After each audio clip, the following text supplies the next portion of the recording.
So I gotta be tricky with the way that I discuss this because TikTok is a sensitive beast.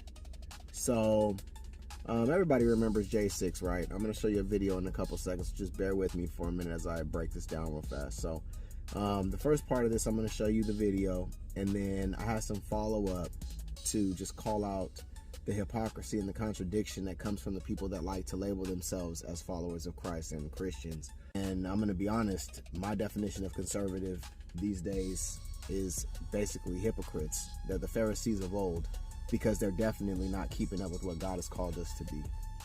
Based on scripture, I show you through videos all the time.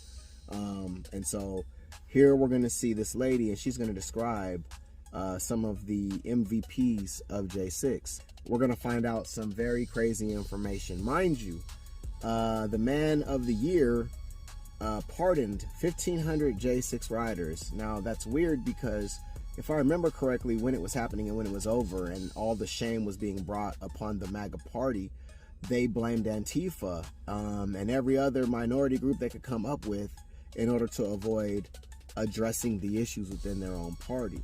And so all of a sudden, 4 years later, Trump pardons Antifa while at the same time being at war with them. How does that work? Why is it that all these morons, these dumb, don't have enough brain power to even, process the fact that, hey, I thought Antifa did this. I thought he didn't like Antifa.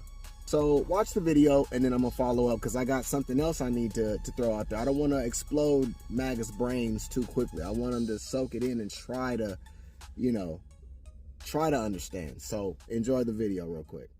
Hey everybody, it's been 5 years since the January 6th attack on the Capitol and nearly a year since Donald Trump pardoned everyone involved.